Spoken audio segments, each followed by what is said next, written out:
Dear students, after studying the above passages of this lesson, we are going to study the next paragraph, next passage of this lesson. इस lesson के उपयुक्त passage का अध्ययन करने के बाद हम अगले पैसेज का अध्ययन करने जा रहे हैं. It was an immense relief. It was an immense relief to the mother to get rid of fatigue. She had a prejudice against the boy, and no love was lost between the two brothers. It was an immense relief. Dear students, देखते हैं कि यहाँ रविन्द्रनाथ टैगोर क्या कह रहे हैं. It was an immense relief.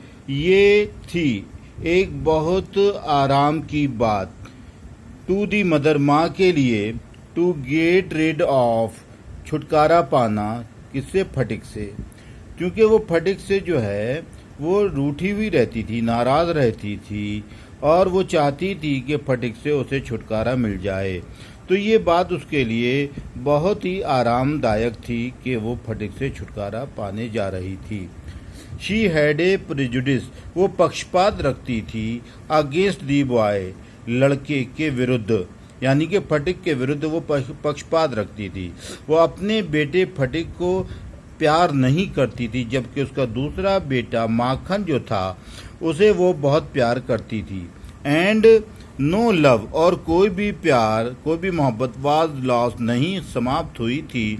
Between the two brothers, दोनों भाइयों के बीच में. यानी कि भले ही माँ पक्षपात कर रही थी, लेकिन दोनों भाई आपस में भले ही लड़ते थे, लेकिन दोनों भाइयों में प्यार जो था वो समाप्त नहीं हुआ था. कौन दोनों भाई? फटिक और Makhan. She was in daily fear, वो रोज़ाना के भय में रहती थी, यानी कि रोज़ाना भयभीत होती थी. That he would either drown Makhan, वो या तो माखन को डुबो देगा या फिर कहाँ डुबो देगा? समडे, किसी दिन. इन दी रिवर, नदी में.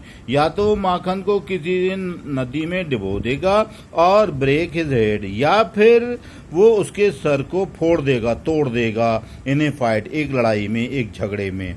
और run him into some danger, अथवा वो किसी उस खतरे में उसे वो डाल देगा, दौड़ा देगा. और अदर, अथवा किसी अन्य चीज में भी वो दौड़ा देगा, उसे खतरे में डाल देगा. एट द सेम टाइम, साथ ही साथ. शी वॉज समवॉट डिस्ट्रेस्ड, वो थी कुछ कुछ बेचैन. इस बात से बेचैन थी कि वो बेटा उसका फटिक जो है वो अपने मामा के साथ जाने के लिए उतावला क्यों हो गया है. ये इस बात से वो बेचैन थी. टू सी, देखकर. फटिक्स एक्सट्रीम ईगरनेस, फटिक की अत्यधिक उत्सुकता को, इच्छा को, लालसा को. ईगरनेस, लालसा, उत्सुकता. टू गेट अवे, दूर चले जाने की. इस बात से वो बड़ा आश्चर्य में पड़ गई थी, वो बड़ा ताज्जुब में थी. Phatik as soon as all was settled, जैसा कि जल्द से जल्द सब कुछ तय हो गया था. केप्ट आस्किंग, पूछता रहा. हिज अंकल, या अंकल से मतलब मैटरनल अंकल, अपने मामा बिशंबर से पूछता रहा था. एवरी मिनट, प्रत्येक मिनट पर. When they were to start, के वो कब चलेंगे, यानी कि कलकत्ता को वो कब जाएंगे. He was on pins and needles, वो बेचैन था. पिंस एंड नीडल्स का मतलब क्या है? रेस्टलेस, बेचैन था. उसे हर वक्त चुभन हो रही थी. ऑल डे, सारा दिन. काहे की चुभन हो रही थी? कलकत्ता को अपने मामा के साथ जाने की. Long with excitement, all day long with excitement, सारा दिन उत्तेजना के साथ. एंड ले अवेक, और लेटा रहा, जागता हुआ. मोस्ट ऑफ द नाइट, रात के ज़्यादातर समय में, यानी कि रात भी उसने बेचैनी से जागकर काटी. ही बिकीड, उसने दे दिया था इच्छा पूर्वक. टू माखन, माखन को. इन परपिचुटी, निरंतरता में. परपिचुटी मीन्स निरंतर में, यानी कि अर्थात पूरी तरह से उसने अपनी इच्छा से सारी चीजें लगातार दे दी थी. क्या क्या दे दिया था? His fishing rod, his fishing rod, अपनी मछली पकड़ने वाली छड़ी को, यानी कि बंशी को. हिज बिग काइट, जो फटिक की बड़ी पतंग थी वो भी उसने माखन को दे दी थी. एंड हिज मार्बल्स, और जिन कंचों से वो खेलता था वो कंचे भी उसने अपने छोटे भाई माखन को दे दिए थे. इंडीड, वास्तव में. एट दिस टाइम, इस समय पर, ऑफ डिपार्चर, जाने के, प्रस्थान करने के इस समय पर, हिज जेनरसिटी, उसकी उदारता, उसकी भलाई, उसका बड़े दिल का होना, टूवर्ड्स माखन, माखन के प्रति, वाज अनबाउंडेड, असीम था, यानी कि वो असीमित था। वो जितना हो सकता था वो अपने छोटे भाई माखन के लिए सब कुछ दे डालना चाहता था, यानी कि अपनी जो भी चीज़ें थी वो माखन को अपने छोटे भाई को दे देना चाहता था। व्हेन दे रीड कैलकाटा, जब वे पहुंचे कलकत्ता को, कौन पहुंचे? फटिक और फटिक के मामा। तो फटिक मेड द एक्वेंटेंस, फटिक ने जान पहचान की, ऑफ हिज आंट, अपनी मामी से फॉर द फर्स्ट टाइम, पहली बार, उसका पहली बार परिचय अपनी मामी से हुआ। She was by no means, वो थी किसी भी तरह से प्रसन्न नहीं, प्लीज मीन्स प्रसन्न, बाय नो मीन्स मानी किसी भी तरह से नहीं। विद दिस अननेसेसरी, ये अनावश्यक, एडिशन, बढ़ोतरी से, टू हर, उसके लिए, जो ये अनावश्यक बढ़ोतरी हो रही थी वो उससे नाखुश थी, जो बढ़ोतरी काय में हो रही थी उसके परिवार में। She found her own 3 boys, उसके पास पहले से ही पाए हुए थे उसने अपने 3 लड़के। क्वाइट एनफ टू मैनेज, काफ़ी था टू मैनेज, प्रबंध करना, without taking anyone else, किसी और को लिए हुए बगैर, यानी कि किसी और का जिम्मेदारी लिए बगैर ही अपने उसके 3 लड़कों का पालन पोषण करना भी उसके लिए बड़ा कठिन था। And to bring a village lad, और लाना एक गांव के लड़के को, ऑफ 14 साल के, इनटू देयर मिस्ट, उनके बीच में, वाज टेरेबली अपसेटिंग, था बहुत ही अधिक रूप से अपसेटिंग, परेशान करने वाला। Bishambar should really have thought, Bishambar को वास्तव में सोच लेना चाहिए था, ट्वाइस, 2 बार, before committing such an indiscretion, इस तरह की नादानी का काम करने को, गैर जिम्मेदाराना काम करने को, उसे कम से कम इस काम को करने से पहले वास्तव में 2 बार सोच लेना चाहिए था। In this world of human affairs, इस संसार में मानवीय मामलात के, there is no worse nuisance, कोई भी और अधिक खराब बात नहीं होती है, देन ए बॉय, अपेक्षा में एक लड़के के, एट द एज ऑफ 14, जो कि 14 साल का लड़का होता है, यानी कि 14 साल के लड़के के लिए इससे और अधिक खराब बात इस संसार में नहीं होती है। ही इज नाइदर ऑर्नामेंटल, वो ना तो शोभाप्रद होता है, नॉर यूजफुल, ना लाभप्रद होता है। इट इज़ इम्पॉसिबल, ये असंभव होता है, टू शावर अफेक्शन, वर्षा करना प्रेम की, मोहब्बत की, ऑन हिम, उस पर, as on a little boy, जैसा कि प्रेम वर्षा की जाती है एक छोटे से लड़के के ऊपर। 14 साल के लड़के के ऊपर प्रेम वर्षा कठिन होता है, असंभव होता है, जबकि एक 7-8 साल के, 6-7 साल के लड़के पर प्रेम वर्षा करना आसान होता है। And he is always getting in the way, और वो हमेशा ही रास्ते में आता जा रहा होता है। If he talks with A childish Lisp, अगर वो बातचीत करता है एक बचकाना लहजे में, तो he is called a baby, तो लोग उसे एक बच्चा कहकर पुकारते हैं। मतलब हर तरह से एक 14 साल के बच्चे के लिए बड़ी मुसीबतों का उसे सामना करना पड़ता है। अगर वो बच्चों के अंदाज में बात करता है तो उसे लोग बच्चा कहना शुरू कर देते हैं, ज़रा बड़ा होने के अंदाज में बात करता है तो लोग उसे बड़ा बुढ़ा सुड्ढा कहना शुरू कर देते हैं, यानी कि उसका किसी भी तरह से उसे चैन से जीना बड़ा मुश्किल हो जाता है। Is called a baby, and if he answers, अगर वो उत्तर देता है इन ए ग्रोन अप वे, एक बड़े अंदाज में, बड़े समझदार व्यक्ति के अंदाज में, तो ही इज कॉल्ड इम्पर्टिनेंट, तो उसे बदतमीज़, बेहुदा कहा जाता है। इम्पर्टिनेंस यानी धूर्त, बदतमीज़, बेहुदा। इनफैक्ट वास्तव में any talk at all from him, किसी वास्तव में किसी प्रकार की बातचीत उससे, इज रिसेंटेड, उसका विरोध किया जाता है, उससे चिढ़ा जाता है। Then he is at the unattractive तब वो होता है अनाकर्षक ग्रोइंग एज, बढ़ती हुई उम्र में। ही grows out of his clothes, वो अपने कपड़ों से बाहर होना शुरू हो जाता है, अर्थात उसका शरीर बढ़ रहा होता है और उसके कपड़े छोटे होना शुरू हो जाते हैं। विद इंडिसेंट हेस्ट, अनावश्यक अनुचित जल्दबाजी में, शीघ्रता में। हिज वॉइस ग्रो, उसकी आवाज़ हो जाती है, बढ़ जाती है। होर्स, कर्कश हो जाती है, भर्राई हुई हो जाती है। एंड ब्रेक्स, और टूटने वाली हो जाती है, टूटती है। एंड क्वेवर्स, और भर्राती है, कपकपाती है। तो जो 14 साल का बच्चा होता है उसकी आवाज़ में ठहराव नहीं होता है, उसकी आवाज़ भर्राई हुई होती है। His face grows suddenly angular, उसका चेहरा बढ़ जाता है अचानक, एंगुलर, तिकोना हो जाता है, गोल चेहरा नहीं रहता है। एंड अनसाइडली, और देखने योग्य नहीं रहता है, यानी कि ज़्यादा वो आकर्षक नहीं होता है। इट इज़ ईजी, ये सरल होता है। The short, it is easy it to excuse, ये आसान होता है। टू एक्सक्यूज़, क्षमा करना। द शॉर्ट कमिंग्स, गलतियों को, कमियों को, ऑफ अर्ली चाइल्डहुड, प्रारंभिक अवस्था की, बचपन की। बट इट इज़ हार्ड, लेकिन ये कठिन होता है। टू टॉलरेट, सहन करना। इवन अनअवॉइडेबल लैप्सेज, अनअवॉइडेबल मानी ना बचने वाली गलतियों को, लैप्सेज मानी गलतियों को, ना बचने वाली यानी कि डटी रहने वाली, बने रहने वाली गलतियों को सहन करना बड़ा ही कठिन होता है। इन ए बॉय, एक ऐसे लड़के में, ऑफ 14, जो 14 साल का होता है। The lad himself becomes painfully self conscious, लड़का स्वयं हो जाता है, बन जाता है कष्टदायी रूप से स्वतः जागरूक, यानी कि वो अपने आप में, खुद में होशमंद हो जाता है। When he talks with elderly people, लेकिन जब वो बातचीत करता है अपने से बड़े उम्र के लोगों से, तो he is either unduly forward, वो हो जाता है या तो अनावश्यक रूप से आगे बढ़ा हुआ, और एज, अन्यथा सो अनड्यूली, इतना अनावश्यक रूप से शायद शर्मिला हो जाता है। दैट ही अपीयर्स, कि वो प्रतीत होता है अशेम्ड, शर्माया हुआ, Sharmila, of his very existence, अपने स्वयं के उस वजूद से जो उसका वजूद चल रहा होता है। ठीक है डियर स्टूडेंट्स।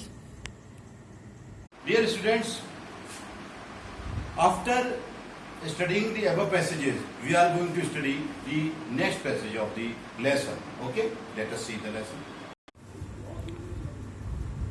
Yet, फिर भी, it is at this very age, यही वो अवस्था है, इसी उस अवस्था में, when in his heart of hearts, जब उसके हृदयों में हृदय, यानी कि ये वो अवस्था होती है जब हृदयों में हृदय का आभास होता है, यानी कि बहुत दिल और बहुत ही एहसास की ये उम्र होती है, जिसमें दिल, बहुत ही हृदय में किसी भी बात का बड़ा एहसास होता है।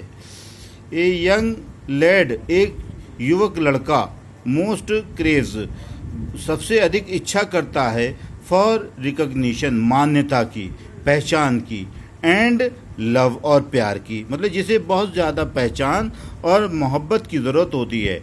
And he becomes the devoted slave, और वो बन जाता है भक्त, प्रेम, दास, एक समर्पित दास बन जाता है। डिवोटेड, समर्पित, स्लेव, दास, ऑफ एनीवन, वो किसी ऐसे व्यक्ति का दास बन जाता है। हु शोज, जो दर्शाता है, हिम, उसके लिए, कंसिडरेशन, सहमति, विचार, हमदर्दी दर्शाता है, कि यानी कि जो आदमी उसके लिए ज़रा भी अपने दिल में मोहब्बत दर्शाता है उस बालक के प्रति, तो वो बालक उस व्यक्ति का दास बन जाता है। बट नन डेयर्स, लेकिन कोई भी व्यक्ति हिम्मत नहीं करता है, काहे कि ओपनली, खुले तौर से, लव हिम, उसे प्यार करने की, लेकिन कोई भी व्यक्ति उसे खुले तौर से प्यार करने की साहस नहीं करता है, हिम्मत नहीं करता है। क्यों नहीं करता है? फॉर, चूँकि दैट वुड बी रिगार्डेड, क्योंकि वो माना जाएगा एज अनड्यू इंडल्जेंस, अनावश्यक उलझन, इस बात को एक अनावश्यक उलझन के रूप में माना जाएगा। एंड और देयरफॉर बैड, और इसे, इस बात को बुरा इसलिए माना जाएगा फॉर द बॉय, उस लड़के के लिए, और ये बात उस लड़के के लिए एक बुरी बात बन जाएगी। सो व्हाट विद स्क्वाल्डिंग, और इससे क्या होगा? डांटने फटकारने से। स्क्वाल्डिंग मीन्स डांटना फटकारना। चाइल्डिंग, ये चाइल्डिंग नहीं है, चाइल्डिंग, चिल्लाना, ही becomes very much like a stray dog. तो ऐसा करने से वो बन जाता है बहुत अधिक तौर पर लाइक ए स्ट्रे डॉग, एक गली के आवारा कुत्ते की तरह। That has lost his master, जो खो चुका होता है अपने स्वामी को, अपने मालिक को। मास्टर मीन्स स्वामी या मालिक, यानी कि एक 14 साल का बालक ऐसा हो जाता है, ऐसा बन जाता है जैसे एक गली का आवारा कुत्ता जिसका कोई मालिक ना हो। फॉर ए बॉय ऑफ 14, एक लड़के के लिए 14 साल के, हिज ओन होम, उसका खुद का घर, इज द ओनली पैराडाइज, होता है मात्र एक स्वर्ग, यानी कि वो जन्नत होता है। लेकिन फटिक के लिए ऐसा कुछ भी नहीं था। To live in a strange house, रहना एक अजनबी के घर में, विद स्ट्रेंज पीपल, अजनबी लोगों के साथ, is little sort of torture. Sort मानी प्रकार, ये शॉर्ट नहीं है, सॉर्ट है, एक थोड़े प्रकार का उत्पीड़न होता है। While the height of bliss, जबकि खुशी की जो ऊंचाई है, इज टू रिसीव, प्राप्त करना होती है, दी काइंड लुक्स, विनम्र दर्शनों से, ऑफ वीमेन, महिलाओं के रूपों से, विनम्र रूपों से इंसान को बड़ी मोहब्बत मिलती है, जबकि लेकिन उसे ऐसा कुछ भी प्राप्त नहीं हो रहा था। And never to be slighted by them, और उसे कभी भी ऐसी आकर्षक चेहरों का कभी भी दर्शन नहीं हुए थे, जरा से भी दर्शन नहीं हुए थे। किसको? फटिक को। वो इन सब चीज़ों से वंचित हो गया था। यानी कि डियर स्टूडेंट, आपको ये मालूम होना चाहिए उसके साथ किस तरह का व्यवहार हो रहा था, अपमानजनक, यानी कि अपमानजनक वो हो रहा था। इट वॉज एंगिश, ये कष्टदायक था, ये तकलीफ दे था। टू फटिक, फटिक के लिए, टू बी दी अनवेलकम, अपमानजनक मेहमान के रूप में, यानी कि उसकी कोई इज्जत नहीं हो रही थी, कोई स्वागत नहीं हो रहा था उसकी मामी के द्वारा। इन हिज आंट्स हाउस, उसकी मामी के घर में, यानी कि उसके जो मामू के बेटे थे तीनों, वो भी उसका मजाक उड़ाते थे। मामी उसको नफरत की निगाह से देखती थी। मामा बेचारे वाकई मोहब्बत करते थे बिशंबर उससे, लेकिन वो कुछ भी कर नहीं पा रहे थे। डिस्पाइज्ड, और नफरत की जाती थी, बाय दिस एल्डरली वुमन, इस बड़ी महिला के द्वारा, यानी कि उसकी मामी के द्वारा उससे बड़ी नफरत की जाती थी। Despise means hated. And slighted on every occasion, और अपमानित किया जाता था, इंसल्टेड किया जाता था, ऑन एवरी ओकेजन, प्रत्येक अवसर पर। उसकी मामी, फटिक की मामी फटिक को अक्सर उसे अपमानित करती थी। If she ever asked him, यदि वो कभी उससे पूछती थी, टू डू एनीथिंग, किसी भी काम को करने के लिए, फॉर हर, उसके लिए, तो he would be so overjoyed, उसका दिल खुशी से बाग-बाग हो जाता था कि उसकी मामी ने उससे किसी काम के करने को कहा है।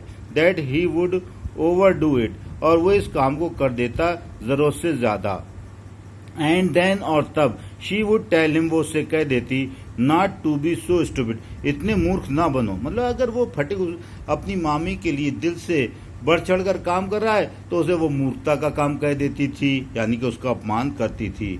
But to get on with his lessons, और उसे क्या डांटती फटकारती थी कि अपने पाठों से दिल लगाओ, अपने पाठों को, अपनी जो पढ़ाई लिखाई कर रहे हो उसको आगे बढ़ चढ़कर करो, ये उसको वो नसीहत करती थी। दी क्रैम्ड एटमॉस्फियर, कष्टदायी, क्रैम्ड मीन्स कष्टदायी वातावरण, ऑफ नेग्लेक्ट, नकारने का, अनदेखा करने का। किसको? फटिक को। इन हिज आंट्स हाउस, उसकी अपनी मामी के घर में। ऑप्रेस्ड फटिक, फटिक को बहुत तकलीफ दिया, बहुत कष्ट दिया, उसके साथ अत्याचार किया। ऑपरेशन में नहीं, अत्याचार किया। सो मच, इतना अधिक, दैट ही फेल्ट, कि उसने महसूस किया, that he could hardly breathe, कि वो मुश्किल से सांस ले सकता था, यानी कि उसे वहाँ पर अब रहना बड़ा मुश्किल लग रहा था। He wanted to go out into the open country, वो चाहता था जाना खुले हुए गांव में। यहाँ कंट्री का मानी देश के नहीं है बल्कि गांव के हैं dear student. But there was no open country, कोई खुला हुआ गांव नहीं था। कंट्री के मीनिंग या देश के नहीं हैं, विलेज के। टू गो टू जाने के लिए। सराउंडेड घिरा हुआ, ऑन ऑल साइड सभी तरफ से, बाय कैलकटा कैलकटा के घरों के द्वारा, हाउसेज मीन्स घर, कैलकटा के घरों के द्वारा सभी तरफ से घिरा हुआ, एंड वॉल्स और दीवारों के द्वारा। He would dream night after night, वो ख्वाब देखता नाइट आफ्टर नाइट, रात के बाद रात, यानी कि रात रात भर करके, एक एक रात करके वो रात बरात वो जो है ख्वाब देखा करता। ऑफ हिज विलेज, अपने गांव के, और विलेज होम अपने गांव के घर के वो ख्वाब अक्सर देखा करता। एंड लॉन्ज, और इच्छा करता, टू बी बैक, वापस हो जाने के लिए, देयर, वहाँ, कहाँ पर, अपने घर पर जहाँ से वो आया था। ही वह, रिमेम्बर्ड, वो याद करता था, ही रिमेम्बर्ड, वो याद करता था, ही रिमेम्बर्ड,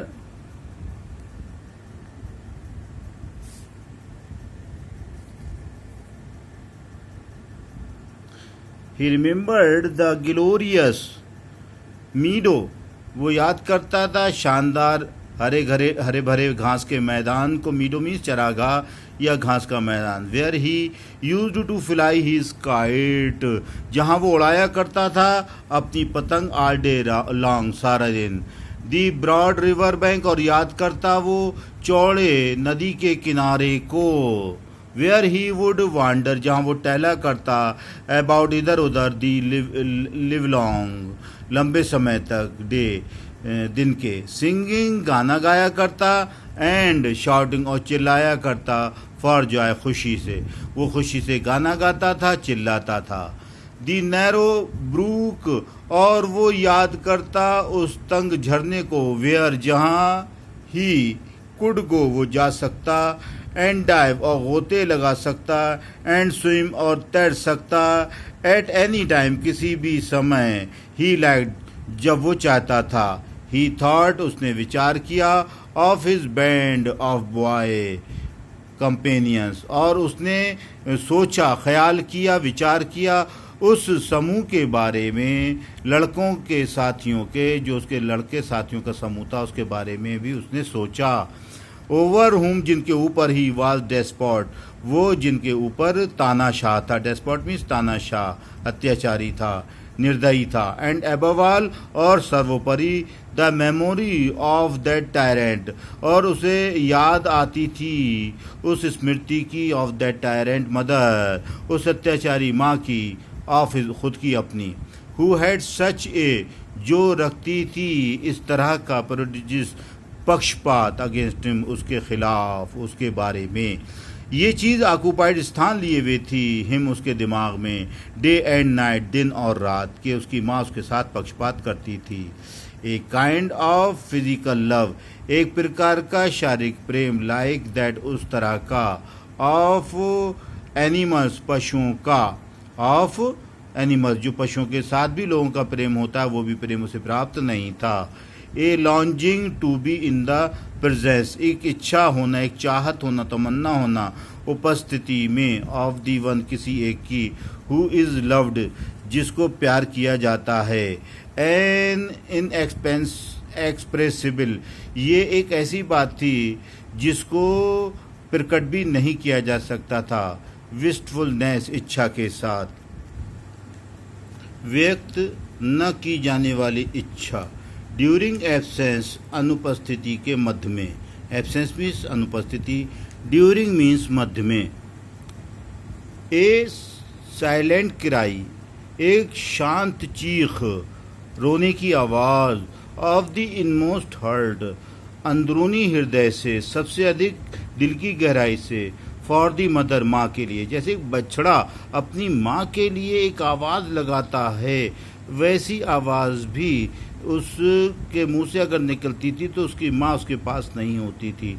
या एक माँ अपने बच्चे के लिए, अपने बछड़े के लिए आवाज़ लगाती थी, तो उसके लिए कोई माँ ऐसी आवाज़ से पुकारने वाली नहीं थी जो दिल की गहराई से हो। लाइक दी लोइंग, रंभाने की तरह, लोइंग मीन्स रंभाना, बोलना, ऑफ काफ, बछड़े के। इन दी ट्वाइलाइट, हल्की हल्की रोशनी में, गोधूली की बेला में। दिस लव, ये प्रेम, ये मोहब्बत, ये प्यार, विच वाज ऑलमोस्ट, जो था लगभग एन एनिमल इंस्टिंक्ट, एक पशु की इच्छा, एक ख्वाहिश। एजिटेटेड द शाई, उसने एजिटेटेड विरोध किया, द शाई शर्मीलेपन का, नर्वस और घबराहट का, लीन दुबले पतलेपन का, अनकाउथ गवारपन का, एंड अगली बॉय और भद्दे लड़के के। अर्थात जैसे एक बछड़ा अपनी माँ से प्रेम की चाहत करता है, वैसे ही फटिक भी अपनी माँ से प्रेम की चाहत करता था। लेकिन ये सब उसके लिए कोई भी चीज़ उसे प्राप्त नहीं हो पाई थी, क्योंकि उसकी माँ का व्यवहार उसके लिए पक्षपातपूर्ण था। वो उसके साथ अच्छे व्यवहार से नहीं रही थी, उसके प्रति उसके मन में प्रेम भाव नहीं था। नो वन कुड अंडरस्टैंड, कोई भी नहीं समझ सकता था इट, इस बात को। But it preyed upon his mind, लेकिन इसने उसके दिमाग को शिकार बना लिया था, कॉन्टिन्यूअली लगातार रूप से। मतलब उसे इस बात का बड़ा ही एहसास हो रहा था, उसके दिमाग में ये सोच घर करती चली जा रही थी लगातार रूप से कि वो जो है और बच्चों की तरह और लड़कों की तरह जो होते हैं, उनसे जो माँ बाप प्यार करते हैं, उनकी माएँ प्यार करती हैं, वो उस प्यार से भी वंचित रह गया था। अब हम इस पैराग्राफ को यहीं समाप्त करते हैं, आगे फिर डिस्कस करेंगे। ओके।